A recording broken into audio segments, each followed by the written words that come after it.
mío. Pero bueno, me demoré por eso. Así que perdón por la demorita.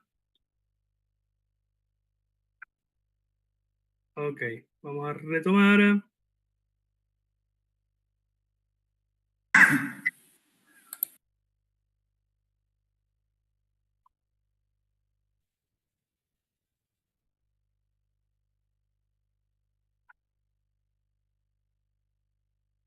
Ah,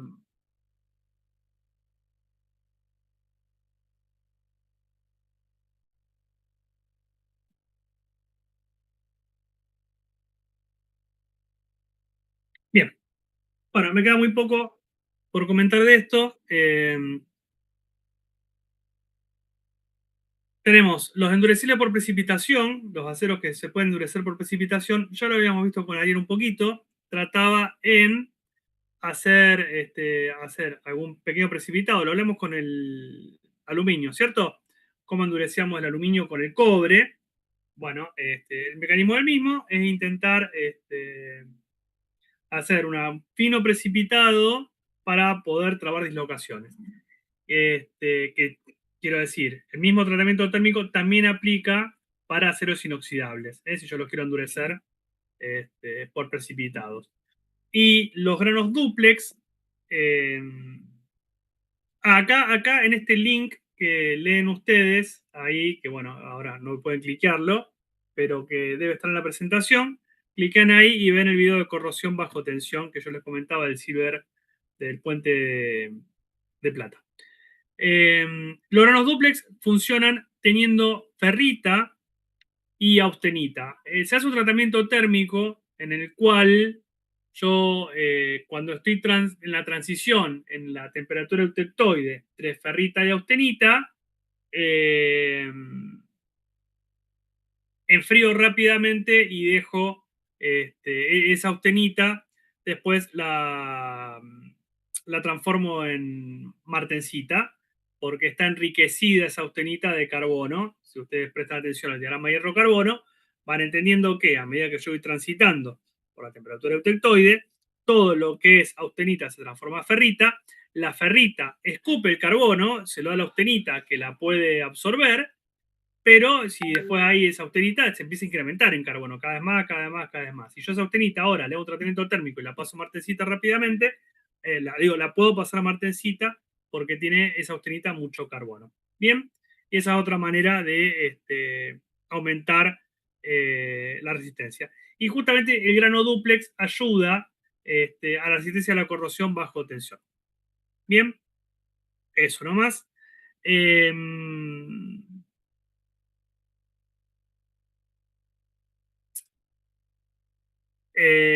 ¿Me queda algo más de esto? No, ahí está. Bien, perfecto. Yo sabía. Esto que ven acá, hablando de cuestiones estéticas, es un acero inoxidable, una ISI 316 que está pulido a espejo. ¿Cómo se hizo esto? Esto se hizo, es hueca, se llama, está en Chicago. Esta es una obra de arte, ¿no? Digamos, ¿qué es arte, qué no es arte? Bueno, arte es todo, dicen. Bueno, esto es arte. Es una pieza que es hueca, que se armó una estructura con forma de poroto, y después le fueron soldando placa al lado de una al lado de la otra. Y como se puede soldar, el austenítico, todos los cordones de soldadura, después de pulirse espejo, se pierden y queda tal cual esta pieza que está acá. Bien. Bueno, terminamos con inoxidables. Fui muy rápido. ¿Alguna, algún comentario o algo que quieran aportar?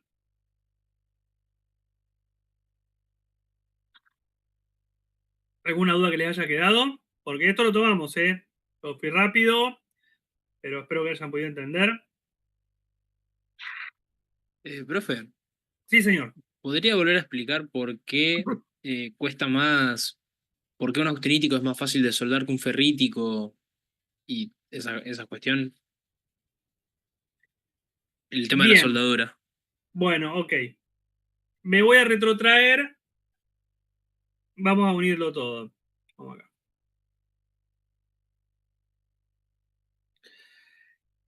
Em, Los aceros austeníticos tienen un problema singular con la soldadura.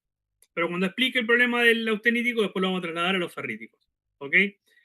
El austenítico es muy bueno para la soldadura, es buenísimo, queda perfecto, se une todo muy bien. Tiene que ver con que sea austenita, pero el problema está en que en cierto rango de temperaturas el cromo va a tener afinidad con el carbono.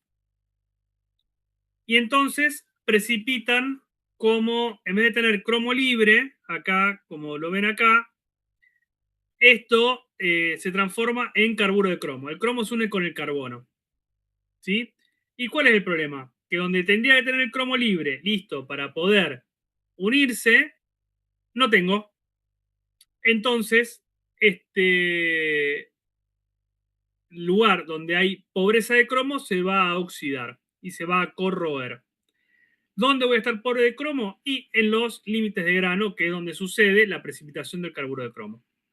¿Sí? Cerca del en el borde de grano, donde tengo la mayores concentraciones de energía, ahí el carbono y el cromo precipitan y entonces el cromo no me protege el borde de grano. Y es ahí donde se produce la corrosión, por lo cual cada vez que el suelo inoxidable, ese rango de temperaturas donde el cromo y el carbono tienen afinidad lo tengo que saltear, que es entre los 600 y los 400 grados. ¿Puedo llegar a tener una rotura frágil ahí, en donde se precipita el cromo en el borde de grano, cuando Perfecto. se ¿Es oxida? frágil? ¿Por qué es frágil? Bueno, se podría decir que es frágil porque es por el borde de grano. ¿Está bien? Pero es un asunto de corrosión. Yo, ahí es como que la corrosión va avanzando entre granos, ¿eh? Intergranular se dice. Intergranular es si va por el borde de grano y transgranular cuando atraviesa el grano. La intergranular es frágil porque se decohesiona la unión entre un grano y el otro. ¿Está bien? Y el tipo de fractura es distinto. Pero lo que yo voy a encontrar en un acero inoxidable austenítico es que el borde de grano, por donde avanza la fisura, está corroído. ¿Está bien? Y es ahí donde se me va a producir la rotura. ¿Es frágil? Bueno, no y sí. Es frágil porque corta por el borde de grano. En ese sentido, no va a haber plasticidad, pero ahí el problema es que yo estoy teniendo una degradación del material. Estoy perdiendo material en el borde de grano. ¿Sí? Es como, no sé, si yo agarro, pego dos cosas con la gotita, ese pegamento de la gotita se deteriora todo y se me despega. Ponele. ¿Está bien? Y eso, por supuesto, va a pasar. Si tengo tensión, va a pasar más. Si tengo fatiga, va a joder también. Mucho más todavía. O sea, las combinaciones de esto son muy, muy, muy agresivas. Bien. Ahora, los martensíticos no se pueden soldar. ¿Por qué? Porque los martensíticos tienen mucho carbono. Y esto, cuando lo ven en soldadura, no puedo explicar, no voy a poder explicar todo. En soldadura van a entender por qué el carbono y la soldadura no se llevan bien. Pero tiene que ver mucho con tratamiento térmico, porque yo cuando estoy soldando aporto calor, eso después se enfría muy rápido por pérdida de calor y me queda todo martensita y me queda re frágil. Y yo no espero eso de una soldadura. Las soldaduras tienen que ser tienen la misma propiedad que el resto de la pieza. Y entonces ahí, si hago un tratamiento térmico sin querer, lo arruino. ¿Sí? Y el ferrítico tiene esta limitación también de cuando soldás, siempre también podés tener pérdida de cromo. ¿Mm? Y se genera oxidación en la soldadura. Entonces es medio complicado. ¿Está bien? Entonces, ¿es buenísimo el acero oxidado austenítico para soldar? Sí, pero tengo que tener cuidado con la precipitación de carburos y la rotura intergranular, la corrosión intergranular. ¿Contesté o di mucha vuelta? Sí, sí, gracias. Bien, ¿algo más?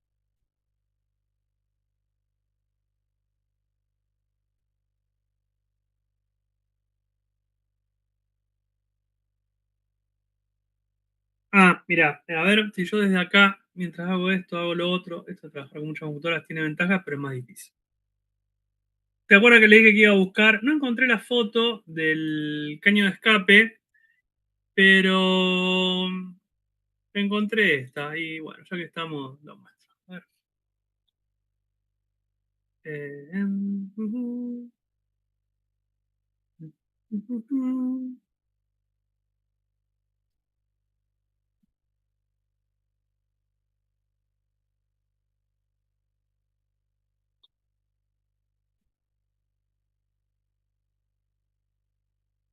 Esto no me lo deja mostrar. ¿Por qué? Estoy compartiendo pantalla. Yo le estoy compartiendo pantalla, pero sé que no la están viendo, ¿o sí? Sí, la estamos viendo. Sí, ¿Pero se qué ve. están viendo? Ahí estamos viendo la foto de un Un palo de poste. luz. Ah, mira vos. ¿Y por qué yo no lo veo? Un Yo poste debería estar comido. pudiendo ver. Bueno, no importa. Nada, esto es la vuelta de mi casa. ¿Sí? Si se fijan, el poste de luz, la base, está totalmente corroída. ¿Sí? Fíjense. Qué raro, ¿no? Del lado donde pasan las personas, fíjense cómo está todo comido. ¿Ok? Esto es un poste de luz.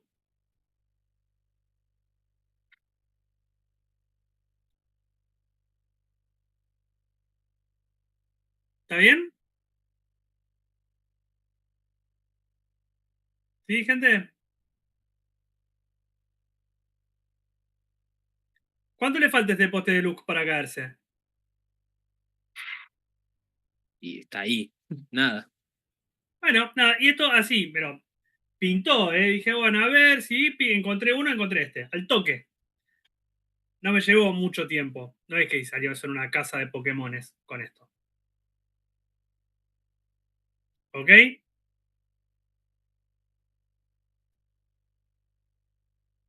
Bueno, bien.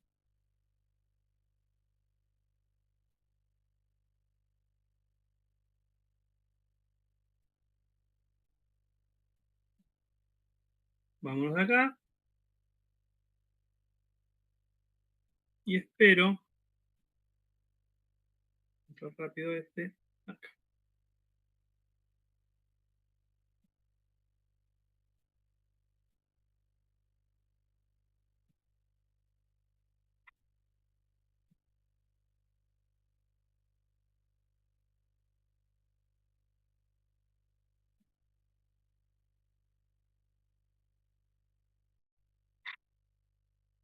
¿De qué vamos a hablar?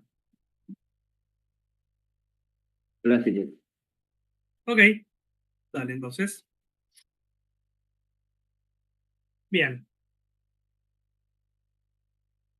Yo no voy a demonizar al plástico y no voy a hablar loas del plástico. Lo que voy a hacer es darle datos concretos y después cada uno evaluará dónde está lo bueno, dónde está lo malo y qué sí se puede hacer o qué no se puede hacer con todo esto. O capaz que digan, ah, esto a mí no me importa, problema de otro. ¿Ok? Eso va a quedar cada uno en su moral social y en su ética personal. Ahora un poquito de historia. Hasta el siglo XIX, nada, de nada con respecto al tema de plásticos. De hecho, los plásticos son, dentro de los materiales de ingeniería, bastante nuevitos. Y no es hasta 1930 que realmente el plástico empieza a ser un material realmente revolucionario. Y en serio que dentro de todos los materiales que se descubrieron desde la época de la era del cobre hasta el día de hoy, ninguno tuvo un impacto tan significativo en tan poco tiempo como fue los plásticos. Y ya hablamos del aluminio, hablamos del acero y hablamos del titanio. Hablamos del titanio, ya vamos a hablar del titanio, lo tienen que estudiar ustedes, pero no hay chance y no poder decir que el desarrollo de los nuevos plásticos del 1930 realmente nos cambió profundamente a nuestro lifestyle, nuestro estilo de vida y a nosotros como sociedad. Todo arranca cuando se había hecho en la década del 60, no sé si alguno de ustedes alguna vez jugó al pool, pero las bolas de pool, de billar, mejor dicho, eh, se hacían de restos de elefantes, ¿no? Mataban los elefantes, le ponían Le sacaban el marfil y con el marfil hacían bolas de billar. Y el billar era un juego aristocrático y las bolas eran muy caras, pero te estaban quedándose sin elefantes. Cada vez era más caro porque cada vez había menos elefantes y entonces desde el punto de vista del proceso productivo, si a vos te escasea la materia prima, es un problema. Acá ecología anda a buscarla al ángulo y cuestiones de empatía con elefantes, no había una conciencia social para nada al respecto. Y bueno, lo único que pasaba era que no había elefantes suficientes para el marfil. Entonces se hizo la propuesta de buscar un producto artificial que pudiera reemplazar a la bola de marfil. Y John Wesley Hyatt fue un precursor que arrimó y sin querer queriendo descubrió a la celulosa, que es el primer material polimérico artificial que se pudo crear, que tuvo dos grandes aplicaciones. El reemplazo de las bolas de billar, pero con bastante mala calidad, si se quiere decir, porque nunca llegaron a suplir en calidad a la bola de billar, y el celuloide para hacer films de películas. Las primeras películas, a partir de los hermanos Lumière y todo eso, usaban celuloide para poder grabar y proyectar películas. Bien por ellos, estuvo bastante bien, pero no había más aplicación que esa, hasta que Leo Baekeland, que salió en la revista Time, como ven ahí en la foto, ya la revista Time es muy vieja, ¿no? Leo Baekeland da con un producto que es un material, ahora lo vamos a definir técnicamente, es un polímero termorrígido que a partir de su apellido le dio el nombre de baquelita. Lo interesante de este producto es que era un producto que a partir de un líquido solidificaba agregándole un activador, ya vamos a ver de qué se trata eso, y dejaba en forma de molde, en el molde que vos quisieras, una pieza. Y si ustedes dicen, a mí la baquelita, no tengo idea de qué me estás hablando, todo lo que sea plástico negro puede llegar a ser baquelita. Y los invito de nuevo a ver películas antiguas donde los teléfonos, por ejemplo, como el que ven en la foto, es negro y es de baquelita y un montón de piezas se desarrollaron a partir del descubrimiento de la baquelita, porque era un producto realmente muy económico con buenas propiedades mecánicas y resistente a la corrosión. Las asas de la olla ahora aún siguen siendo de baquelita. Perfecto, las asas de la olla o los del horno de cocina siguen siendo de baquelita, además porque otra cosa tiene resistencia al calor, no de nada resistencia al calor, sí suficiente como para las temperaturas que nosotros manejamos cuando cocinamos. Bien, entonces Leo Baekeland desarrolla la baquelita y no está de más decir que se hizo hiper multimillonario. Un dato de color negro. Es en la década del 30 cuando empiezan a desarrollarse nuevos plásticos y dos de los plásticos que se desarrollan son el teflón y la poliamida. La poliamida, el nylon, mejor dicho, el nylon y el teflón. El nylon es una fibra sintética que reemplazaba con muy buena calidad de aceptaciones de características mecánicas las medias de lencería de las mujeres que se corrían ante el más mínimo contacto. Las medias de nylon eran muchísimo más resistentes, mucho más económicas y les pueden dar un montón de forma. Fue un boom el nylon.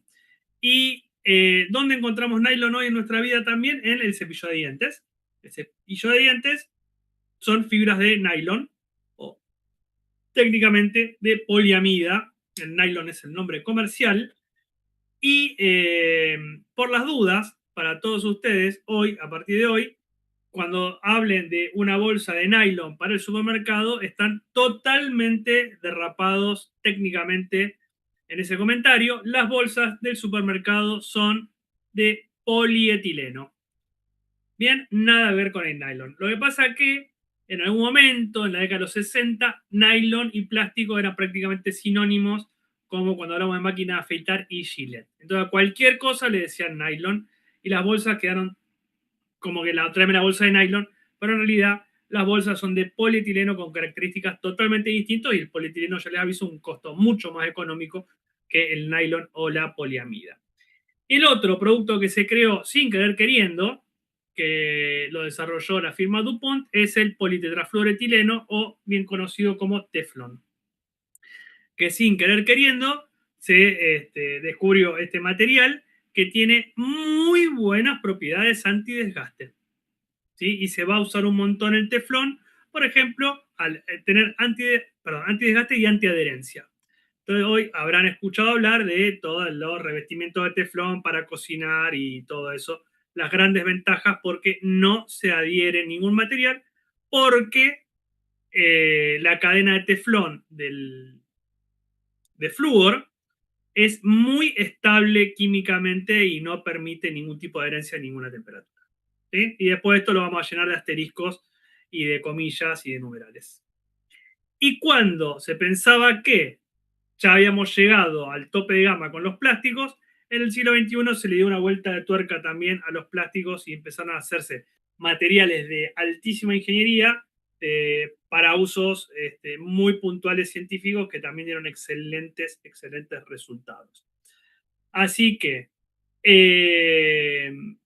nada más, llevamos 170 años de plásticos dando vueltas, pero menos de 100 años de producción de plástico como medio de consumo. Acá podemos ver cómo evolucionó el consumo y dice esta gráfica, ni más ni menos que más del 50% de todo el plástico que está dando vuelta en el mundo viene de producción del siglo XXI. ¿Sí? O sea que si en el siglo XX hicimos un montón de plástico, en el siglo XXI nos fuimos derrapamos también, nos fuimos en extremis con la producción de plástico. Cabe preguntar un poquito acá, ¿por qué? ¿Por qué ha avanzado tanto el plástico como material de consumo masivo? Y la primera respuesta que les voy a dar es que es muy económico de producir y te da como resultado muy buenas propiedades en líneas generales para lo que se tiene que usar. Bien, entonces es ahí, por eso creció tanto el consumo de plástico. Y hoy los desafío a que hagan una miradita así, alrededor de donde estén ustedes escuchando esta clase. No van a ver titanio, van a ver algo de aluminio, pero sí seguro que van a ver un montón de plástico en distintos formatos. ¿Sí? Bien, vamos a la definición de plástico. Plástico como tal es un generalísimo, ¿sí? Porque en verdad nosotros tenemos un montón de variedades de plásticos y hay plásticos que son muy diferentes unos de otros. Yo no voy a decir tanto como que el plástico es lo mismo que el metal y que entonces el cromo es una cosa y el aluminio es otra, pero sí lo podemos entender como un generalísimo. El plástico se define como tal a partir de un material orgánico, porque es orgánico porque tiene carbono, pero de moléculas de muy larga longitud, se puede decir, ¿no? Acá lo define como macromoléculas que tienen más de 1000 unidades estructurales, una atrás de la otra, y acá lo dice como la perla de un collar. Bueno, 1000, bueno, yo digo 1.000.000. Así que una molécula que tiene de 1.000.000. El hidrógeno como molécula tiene 2 átomos. Imagínate una cadena de 1.000.000, ¿sí? De átomos uno atrás del otro. Átomos uno atrás del otro unidos en 1.000.000. Que además no es un único componente carbono, sino que además va a tener otros componentes. Bien, y eso es el plástico. Hasta acá, eso. Vamos a comparar otra vez con el diagrama de Shelby, que ya lo habíamos traído en las primeras clases. ¿Qué diferencia hay en propiedades, por ejemplo, a la hora de comparar? che, yo voy a hacer esta pieza. ¿La hago de plástico, la hago de vidrio, la hago de cerámico, la hago de material compuesto, la hago de madera, lo hago de un acero, lo hago de un metal, lo que sea? ¿No? Y entonces acá, para comparar, por ejemplo, nosotros podemos ver en función una relación entre la densidad y el módulo de Young, que ustedes saben que el módulo de Young es el módulo elástico, el que me define la curva. Y acá es donde están los plásticos, ¿sí? Nosotros tenemos un módulo de Young aceptable para los plásticos, después vamos a ver cómo cambia el módulo de Young con los elastómeros, del cual todavía no me estoy metiendo, y una densidad extremadamente baja. Entonces, uno de los highlights o una de las grandes cosas que tienen los plásticos es que tienen a muy baja densidad una aceptable resistencia mecánica. Acá está el Strange, ¿no? El Strange es la resistencia mecánica, ¿no? El límite elástico que pueden tener. Y como es muy liviano y te da resistencia mecánica. Te da resistencia mecánica como, permiso, voy a perder el coso. Como los cerámicos, no, para nada, pero sí seguro que es mucho más liviano. ¿Está bien? Y acá está comparado con la madera. Ay, otra vez se me va el mouse. Y a ver si yo agrego de acá. Rápidamente me da el otro láser. Ahí está, perfecto. Me muevo por acá, ahí está. Fíjense, los metales y las aleaciones te dan mucho más límite elástico, pero con la consecuente aumento de densidad. Eso significa que son más pesados. ¿Está bien? Es ahí, en este sector, donde nosotros vamos a aprovechar los plásticos un montón. Pero, sobre todo, esto es liviano, te da una resistencia mecánica, pero es muy, muy, muy barato. ¿Bien? Son realmente muy económicos de producir. Ahora hay algunas ventajas de los plásticos, ¿sí? El bajo costo, creo que ya hice mucho hincapié. La disponibilidad, porque se encuentran muy fácil las materias primas para hacer plásticos. Su baja densidad, es muy fácil de procesar por un montón de métodos. Se puede hacer por inyección, por extrusión, por soplado, por conformado, por molde, lo que sea. Hay muchas variables también, como yo había hablado del acero. Che, bueno, mira el acero. Tenés acero inoxidable, tenés acero resistente al desgaste, tenés aceros mecanizables, tenés acero pim, pum, pam. Con los plásticos pasa lo mismo. Yo tengo un montón de tipos de plásticos para un montón de variables distintas o para poder cubrir distintas condiciones de borde. ¿Está bien? Y además, esto lo vamos a ver con Ariel, la posibilidad de combinarlo con otros materiales también le da una vuelta de rosca recontra interesante a los plásticos. Lo que ven ahí, en este avioncito, es un Boeing 787, que su estructura, en vez de ser de aluminio, es de un material compuesto. Es de plástico con resina, pero una resina con fibras de carbono. Y después nos vamos a tener un poquito más a hablar en materiales compuestos de este avioncito. ¿Qué ventaja tiene? En vez de hacerlo de aluminio, hacerlo de este material, es más liviano, entonces consumo menos combustible o puedo subirle más personas. Ni más ni menos, ni más ni menos. Y si está hecho así es porque tiene una resistencia mecánica adecuada para soportar llevar tanta gente y no caerse en el medio del proceso. ¿Bien? Funcionan bien, estructuralmente resisten. Hay otro gran punto acá que te puede jugar a favor o en contra, depende de lo que vos quieras, es que son aislantes eléctricos y térmicos. Entonces, ¿por qué eso? El envainado de los cables son de plástico. Justamente porque es aislante eléctrico.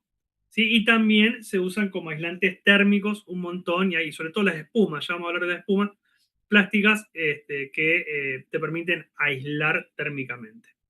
Y además son resistentes a distintos productos químicos. ¿Ok? Entonces, chao, bueno, tenés de todo. Fíjate ahí, uno que a mí me encanta, ¿no? Uso total. Para vacunas y para inyecciones. Abarataste un montón y la accesibilidad a vacunas en todo el mundo por tener un recipiente de plástico donde transportar tu inoculante, mejor dicho, perdón.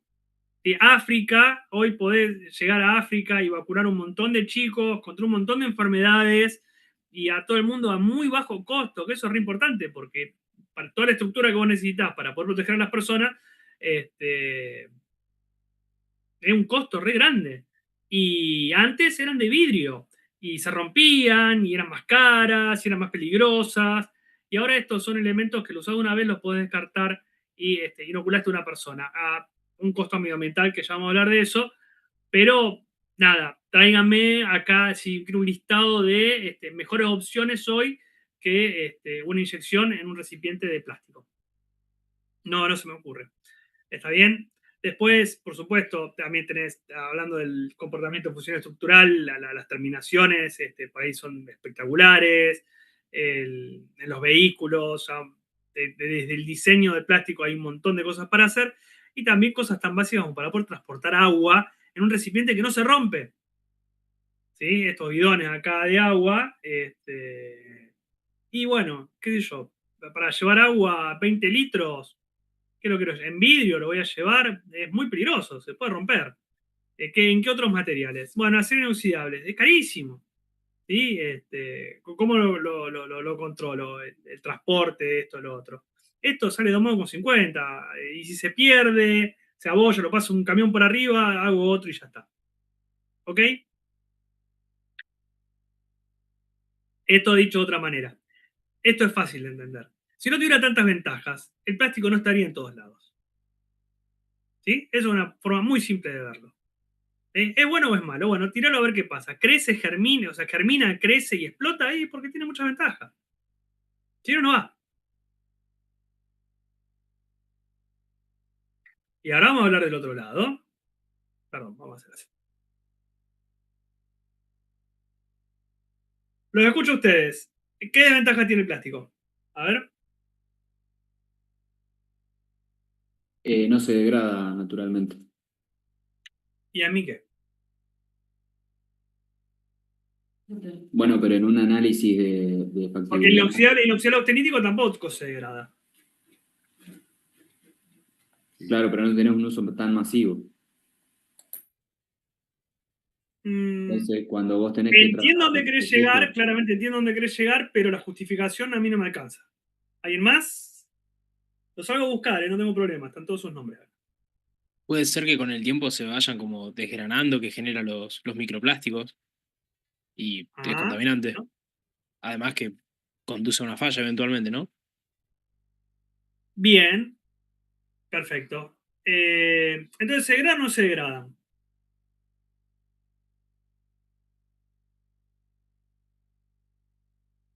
no, Porque a se ver, degrada pierden la sus pieza. propiedades. Con la exposición al sol se degrada, ¿no? ¿Cómo? La exposición al sol se degrada. Muy bien, Gaspar, hay una cuestión muy técnica de los plásticos, que es verdad. Los rayos ultravioleta lo degradan. Así que sí lo degradan. Entonces, pero si lo degrado, entonces lo dejo al sol y ya está. Que se degrade.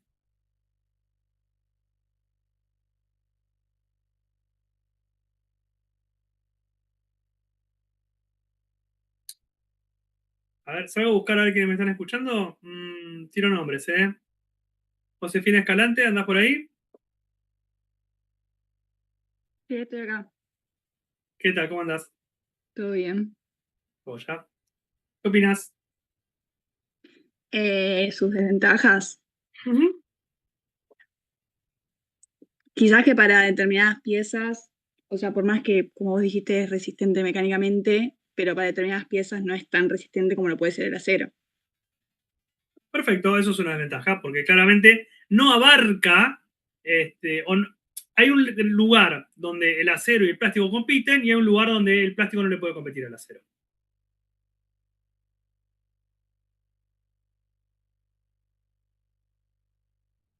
Eso es muy Profe, cierto. Sí, puede ser que como es de consumo tan masivo, eso también termina en residuos que quedan en el ambiente. Me agarro de la imagen al principio que mostrabas del agua, el océano lleno de plástico. bien, perfecto, eso es así. Pero ahora vamos a ver Vamos a darle una vuelta de rosca más a eso. Una pregunta, vos que sos un experto en el tema. ¿Qué verdad hay de que tenemos una tarjeta de crédito en el cuerpo? Bueno, mira, depende de quién. Yo creo que lo dicen para crear un gran impacto. No, dicen, no solo que vos aspirás o comés una tarjeta de crédito por semana, creo, algo así. Sí. Una parte te queda y otra parte te sigue. Serán entre 4 y 5 gramos de plástico.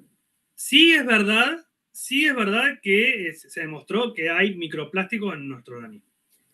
Se encuentra en la placenta de los bebés, se ha encontrado mucho en los riñones y en el hígado, por supuesto, y en los pulmones, y también son todas las vías de ingreso al organismo y en el cerebro.